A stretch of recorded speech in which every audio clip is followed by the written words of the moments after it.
Bonjour, c'est Cryptolise. J'espère que vous allez bien. Aujourd'hui, on va parler de CRO, la crypto-monnaie de la blockchain Crypto.com. Alors, Crypto.com, c'est une blockchain, enfin c'est un exchange, c'est une blockchain qui s'appelle Cronos, et à côté nous avons le CRO qui est un peu bloqué entre les deux, qui est bloqué entre la blockchain Cronos et l'exchange, parce que le CRO est énormément utilisé dans les campagnes marketing de Crypto.com et dans les campagnes d'acquisition de nouveaux clients de Crypto.com. Alors, on va parler déjà de l'exchange. Crypto.com, c'est quoi? C'est un exchange qui est américain, qui est connu principalement pour sa capacité marketing et sa capacité à pouvoir faire des partnerships. C'est vraiment important. Alors, ils ont une vague de produits qui est somme toute cohérent, qui est ce qu'on retrouve un petit peu actuellement. La grosse nouvelle que l'on a maintenant, c'est que principalement, ils vont s'installer en France pour pouvoir être la France, le headquarter de Crypto.com pour l'Europe. Alors, c'est dans la même vague que Binance. Binance avait fait la même annonce. Ils ont investi 150 millions pour leur installation. Donc, ils sont en train de s'installer en France. Ils sont PSAN. Voilà, maintenant, ils sont normalisés.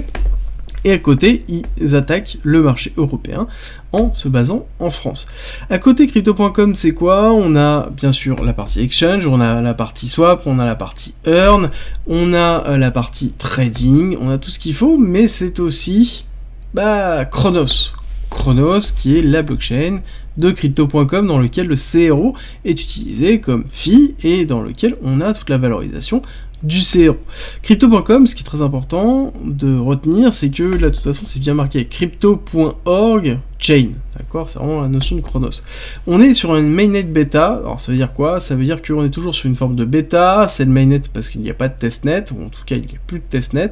Et les applications actuellement sont disponibles sur Cronos. Bon, on va pas se le cacher. C'est grandement utilisé par Crypto.com, très peu par d'autres utilisateurs. Cronos a une TVL qui est ok, mais qui est principalement liée au stacking qui est effectué sur Crypto.com et au earning qui est fait sur Crypto.com. Donc globalement, on est quand même sur quelque chose qui est somme toute un petit peu en deçà de ce qu'on peut trouver actuellement, et c'est un petit peu dommage. C'est un petit peu dommage parce que la blockchain en elle-même est intéressante. On a la possibilité d'avoir de l'EVM support, on a derrière des transactions qui sont correct, on a une finalité de transaction qui est bien, on a un SDK, donc un kit de développement qui est intéressant, globalement on a quand même une blockchain qui fait bien le job, mais qui n'arrive pas à séduire, et c'est un petit peu en même temps logique quand on regarde ce qui se passe autour et les différents autres blockchain que l'on peut trouver, et notamment quand on regarde les investissements qui sont en train d'être effectués au niveau de la BNB Chain, anciennement la BSC, donc la blockchain de Binance, parce que si on compare les exchanges, c'est intéressant de comparer aussi leur crypto-monnaie, le BNB et le CRO, et du coup la BNB Chain et Cronos. Alors oui, il y a une temporalité qui est différente, je suis tout à fait d'accord avec vous. Néanmoins, quand on regarde l'investissement massif qui est en train d'être effectué sur la BNB Chain actuellement, bon, là, on voit que ça va être très compliqué pour les autres blockchains, ça c'est pas que pour Crypto.com, mais pour les autres blockchains d'exchange, d'arriver à rivaliser. En tout cas, en l'état, la BNB a réussi à rafler quand même un gros monopole, et à côté, c'est peut-être aussi une des forces de Cronos et de Crypto.com, c'est que, étant donné qu'ils sont encore un petit peu en deçà, ils vont pouvoir, si jamais il y a un investissement massif, retransformer leur façon de fonctionner, et peut-être miser plus sur Cronos dans leur communication et dans leur façon de fonctionner. Bon, à voir comment ça va se dérouler. Pour l'instant, il n'y a rien qui va dans cette directive-là. Et je vous parlais justement du CRO. Le CRO, il est un peu entre les deux. Il est un peu entre Crypto.com, l'utilisation qu'on en a, et l'utilisation qu'on a dans Cronos. Clairement, ce qui pousse le prix à la hausse de CRO, ce n'est absolument pas l'utilisation sur Cronos. On a une utilisation qui est quand même très minime. Par contre, c'est l'utilisation qu'on a Crypto.com dans ses campagnes marketing, et notamment dans l'utilisation de ses cartes bancaires. Là-dessus, je pense que je vous en ai parlé plusieurs fois. Alors, ça a évolué entre-temps, il y a plein de choses qui ont évolué, mais historiquement, les cartes Crypto.com étaient les meilleures en termes de cashback.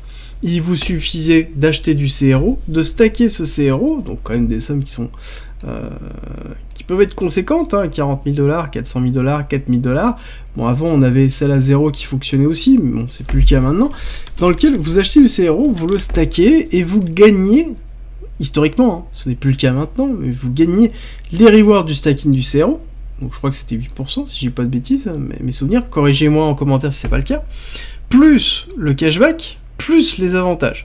D'accord, c'est vrai qu'il y a des avantages qui étaient quand même conséquents, parce que c'était plus ou moins sans fin, on avait le cashback sans limitation, parce que là on a une limitation, on avait derrière Netflix, Spotify, enfin plein d'autres avantages sur lesquels il n'y avait pas de limitation non plus, alors que maintenant il y a des limitations. Donc c'est un petit peu compliqué. Là, le CRO est principalement drivé sur ça, et c'est le gros problème. Donc globalement, pour moi, le CRO, il faut bien prendre en considération deux choses. C'est que, c'est un outil marketing de Crypto.com, et donc, il aura une valorisation, une accélération très très forte haussière, qui ne sera pas drivé par Crypto.com ni par Chronos, en tout cas dans l'état actuel du développement de Chronos, mais vraiment par la marque et par le marketing qui sera effectué. Donc ça veut dire que sur le prochain bull run, il faudra regarder les offres marketing effectuées par Crypto.com pour voir une valorisation forte du CRO. Voilà un petit peu l'idée que j'ai. C'est mon point de vue, n'hésitez pas à me dire ce que vous en pensez en commentaire et sur le Discord. D'ailleurs, avant d'attaquer la partie technique, je vous rappelle que le Discord est à disposition en commentaire épinglé et en description. C'est un lieu important du partage de la communauté où il y a beaucoup d'informations sur le trading, l'investissement, la crypto-monnaie, la blockchain et globalement quasiment un canal de discussion pour chaque crypto sur lequel on essaie de regrouper toutes les infos. Et pour ceux qui veulent soutenir la chaîne et qui veulent notamment soutenir le Discord, nous avons mis en place un premium qui a plein de contenu, qui a plus de 100 vidéos, 300 pages de guides et de formation, le tout structuré autour d'un guide pédagogique dans lequel nous avons des stratégies de trading, des stratégies d'investissement, des lives hebdomadaires, des briefs quotidiens que j'effectue après la quotidienne pour vous donner toutes les infos sur le marché, globalement tout pour aller plus loin, tout pour nous soutenir, donc n'hésitez pas, je vous mets en haut à droite une petite vidéo de présentation, et tout est à dispo en commentaire et en description, et je vous dis à très vite sur le Discord, on attaque notre partie technique qui, elle, est assez intéressante parce qu'on voit vraiment la prise de profit massive du lancement qui a été effectué, d'accord, très grosse prise de profit énorme liée au seed, mais ça c'est classique, c'est quelque chose qu'on voit énormément quand on a beaucoup de pré-seed qui ont été faites, donc c'est beaucoup de financement en amont du lancement, et on voit une période d'accumulation longue sur laquelle on a une structuration, on a une première accélération haussière sur 2021 mais qui est vraiment faiblarde parce que déjà on n'avait pas de listing, donc très peu de moyens d'avoir accès au CRO, on avait une blockchain qui, Chronos, était pas forcément très appréciée, en tout cas très lancée, et à côté on a eu une deuxième phase d'accumulation avec derrière prise de profit, STB, donc c'est-à-dire prise de liquidité de l'accumulation, et ensuite on est parti à la hausse, avec notamment ici, point important qui est le listing du CRO sur Binance, entre autres, et sur d'autres exchanges, dans lequel on a eu une grosse envolée, avec notamment les lancements des cartes bleues.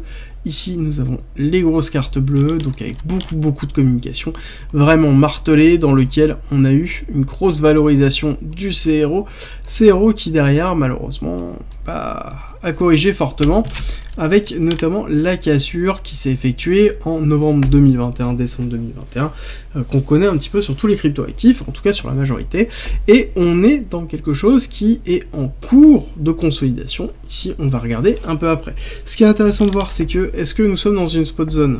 Oui. Est-ce que c'est intéressant de s'exposer au CRO maintenant en termes de prix? Oui, mais il faut impérativement que vous ayez conscience que le CRO, en tout cas, va être drivé, comme je vous l'ai dit, par une partie fondamentale très forte et une partie marketing très forte. Deuxième chose, il faut que vous ayez conscience que vous souhaitez être exposé au CRO. Voilà. C'est en fonction des personnes, c'est en fonction des choix, et il faut bien comprendre aussi que beaucoup de personnes sont encore bloquées avec du CRO. Que ce soit ici, toutes les personnes qui ont les cartes bleues, qui ont encore les cartes bleues, n'ont pas forcément revendu leur CRO, parce que c'est le principe que beaucoup de personnes se disent, je n'ai pas vendu, donc je n'ai pas perdu. Oui, c'est vrai, mais ça veut dire que, potentiellement, ça peut durer longtemps, et à côté, lorsqu'on va repartir à la hausse, ça veut dire que ça va être des portes de sortie pour ces personnes. Ça veut dire aussi que quand on va casser, par exemple, des niveaux comme 0,4, les personnes vont sortir, donc on va avoir certainement des mouvements très forts baissiers, avant de pouvoir potentiellement repartir à la hausse. Tout va dépendre du marketing et de la communication qui va être effectuée.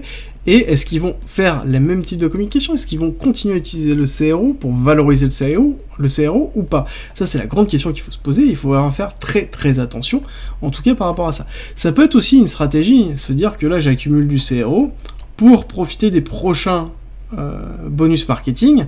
Et lorsqu'on ira ici, dans cette zone-là, bon, bah, je liquide mon bag. Et ensuite, sur le prochain, j'attendrai que ça reparte bas, mais j'aurais profité à faible coût des offres de CRO. Ça peut être un choix aussi.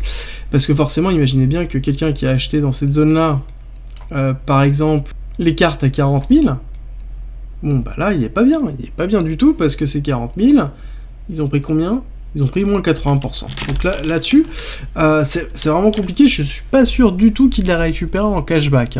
Voilà. Donc forcément, quand il va y avoir une porte de sortie, je peux vous dire que la personne, ça va être la première à certainement sortir à BE, à break-even, pour pouvoir récupérer une partie de son cash.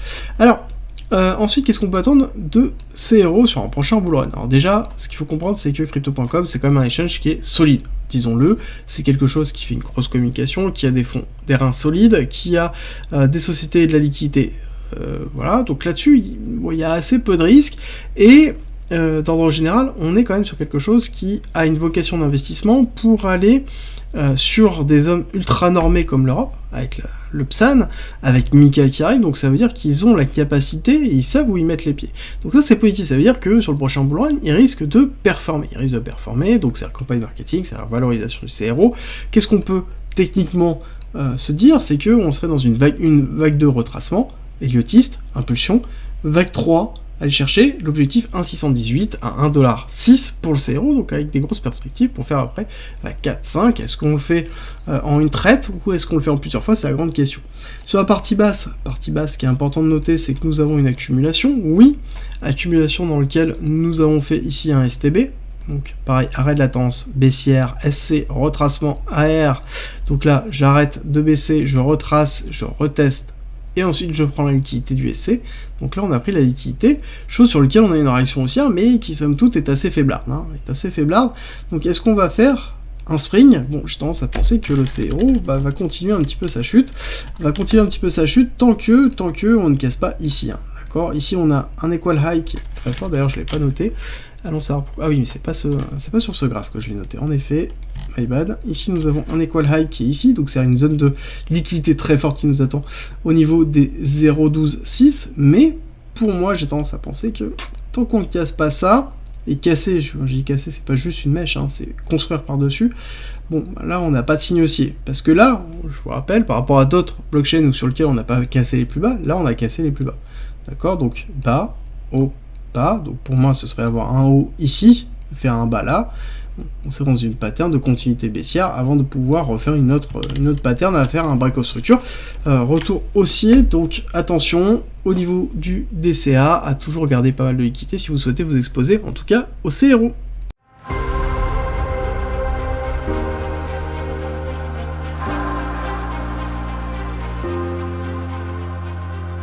Si tu aimes mon contenu, n'hésite pas, partage, like, ça m'aide énormément et rejoins-nous sur Discord.